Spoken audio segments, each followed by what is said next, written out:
ಜಗತ್ತಿನ ಹಲವೆಡೆ ಭಾರೀ ಭೂಕಂಪನ. ನೇಪಾಳ, ಕ್ಯೂಬಾ ಸೇರಿ ಹಲವೆಡೆ ಭೂಕಂಪನ. ಜಗತ್ತಿನಾದ್ಯಂತ ಪ್ರಾಕೃತಿಕ ವಿಕೋಪಗಳು ಹೆಚ್ಚಾಗ್ತಾ ಇವೆ. ವಾಯುಭಾರ ಕುಸಿತ, ಭೀಕರ ಮಳೆ, ಭೂಕಂಪನ, ಪ್ರವಾಹ ಹೀಗೆ ಒಂದಿಲ್ಲೊಂದು ಅನಾಹುತಗಳು ಸೃಷ್ಟಿಯಾಗ್ತಾ ಇದ್ದು ಜನರು ಭಯಭೀತರಾಗಿದ್ದಾರೆ. ಫೆಂಗಲ್ ಹಾಗೂ ಚಿಡೋ ಚಂಡಮಾರುತ ಜಗತ್ತಿನಾದ್ಯಂತ ಅವಾಂತರಗಳನ್ನೇ ಸೃಷ್ಟಿ ಮಾಡಿತ್ತು.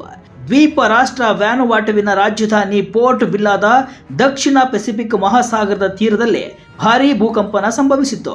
ಇದೀಗ ಜಗತ್ತಿನಾದ್ಯಂತ ಹಲವು ದೇಶಗಳಲ್ಲಿ ಭಾರೀ ಭೂಕಂಪನ ಸಂಭವಿಸಿದೆ. ಭಾರತದ ಆಂಧ್ರ ಪ್ರದೇಶ, ನೆರೆಯ ನೇಪಾಳ, ಕ್ಯೂಬಾ ಮತ್ತು ದಕ್ಷಿಣ ಪೆಸಿಫಿಕ್ ಸಾಗರದಲ್ಲಿರುವ ದ್ವೀಪ ರಾಷ್ಟ್ರ ವನವಟುವಿನಲ್ಲಿ ಭಾರೀ ಕಂಪನ ದಾಖಲಾಗಿದ್ದು ಜನರು ಆತಂಕಕ್ಕೆ ಒಳಗಾಗಿದ್ದಾರೆ. ನೇಪಾಳದಲ್ಲಿ ಭಾರೀ ಭೂಕಂಪನ. ಹೌದು, ನೇಪಾಳದಲ್ಲಿ ಮುಂಜಾನೆ 3:59 ಸಮಯದಲ್ಲಿ ಭಾರೀ ಭೂಕಂಪನ ಸಂಭವಿಸಿದ್ದು ರಿಕ್ಟರ್ ಮಾಪಕದಲ್ಲಿ 5.2ರಷ್ಟು ತೀವ್ರತೆ ದಾಖಲಾಗಿದೆ. ಭೂಕಂಪನದ ಕೇಂದ್ರ ಬಿಂದು 29.17 ಎನ್ ಅಕ್ಷಾಂಶ ಮತ್ತು 81.59 ಈ ರೇಖಾಂಶದಲ್ಲಿ 10 ಕಿಲೋಮೀಟರ್ ಆಳದಲ್ಲಿ ದಾಖಲಾಗಿದೆ. ಅಂತೆಯೇ ನೇಪಾಳದ ಬಜೂರಾ ಜಿಲ್ಲೆಯ ಜಗನ್ನಾಥ್ ಗ್ರಾಮೀಣ ಪುರಸಭೆಯ ವಾರ್ಡ್ ಸಂಖ್ಯೆ 5ರ ಗೋತ್ರಿಯಲ್ಲಿ ಈ ಕೇಂದ್ರ ಬಿಂದು ದಾಖಲಾಗಿದೆ ಅಂತ ಅಧಿಕಾರಿಗಳು ಹೇಳಿದ್ದಾರೆ.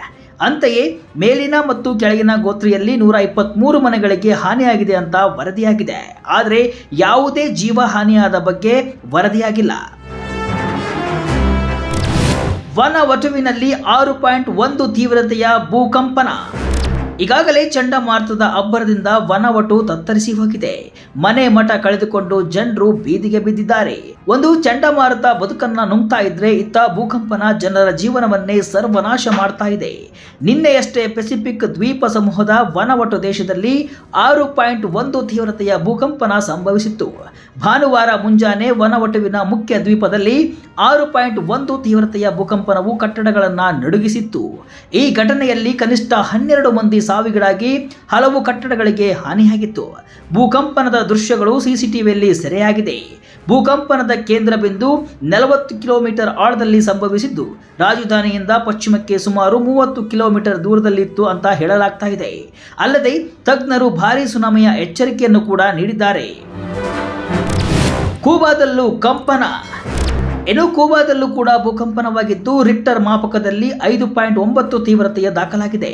ಭೂಕಂಪನದ ಕೇಂದ್ರ ಬಿಂದು ಎಲ್ಲಿನ ಗುಯಿಸಾದಿಂದ 60 ಕಿಲೋಮೀಟರ್ ದಕ್ಷಿಣಕ್ಕೆ ಸುಮಾರು 25 ಕಿಲೋಮೀಟರ್ ಆಳದಲ್ಲಿ ದಾಖಲಾಗಿದೆ ಅಂತ EMSC ವರದಿ ಮಾಡಿದೆ. ಹೀಗಾಗಿ ಜನರು ಎಚ್ಚರಿಕೆಯಿಂದ ಇರುವಂತೆ ಅಧಿಕಾರಿಗಳು ಕೂಡ ತಿಳಿಸಿದ್ದಾರೆ. ಆಂಧ್ರ ಪ್ರದೇಶದಲ್ಲೂ ಭೂಕಂಪನ. ಭಾರತದ ಆಂಧ್ರ ಪ್ರದೇಶದ ಪ್ರಕಾಶಂ ಜಿಲ್ಲೆಯಲ್ಲಿ ಕೂಡ ಕಳೆದ 3 ದಿನಗಳಲ್ಲಿ 3ನೇ ಬಾರಿಗೆ ಕಂಪನದ ಅನುಭವವಾಗಿದೆ. ಜಿಲ್ಲೆಯ ಮುಂಡ್ಲಮೂರಿನಲ್ಲಿ ಇಂದು ಕೂಡ ಭೂಕಂಪನದ ಅನುಭವವಾಗಿದ್ದು ಕಳೆದ 3 ದಿನಗಳಿಂದ ಮುಂಡ್ಲಮೂರಿನಲ್ಲಿ ಸತತ ಭೂಕಂಪನ ಉಂಟಾಗಿದೆ ಅಂತ ಸ್ಥಳೀಯರು ಹೇಳಿದ್ದಾರೆ. ಶನಿವಾರ ಮತ್ತು ಭಾನುವಾರ ಬೆಳಗ್ಗೆ 10:35ಕ್ಕೆ ಭೂಮಿ ಕಂಪಿಸಿತು ಅಂತ ತಿಳಿಸಿದ್ದಾರೆ. ಇಂದು ಮತ್ತೊಮ್ಮೆ ಕಂಪನದ ಅನುಭವವಾಗಿದೆ.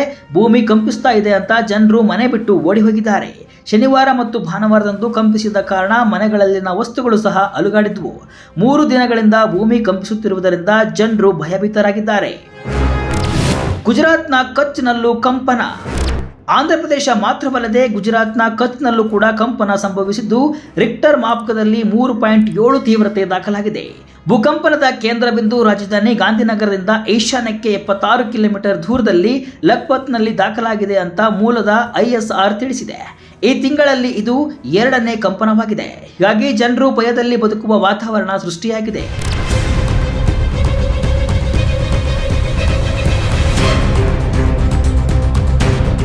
ಒಟ್ಟಿನಲ್ಲಿ ಜಗತ್ತಿನಲ್ಲಿ ಸಂಭವಿಸುತ್ತಿರುವ ಪ್ರಾಕೃತಿಕ ವಿಕೋಪಗಳಿಂದ ಜನರ ಸ್ಥಿತಿ ಹೇಳತಿರದಾಗಿದೆ.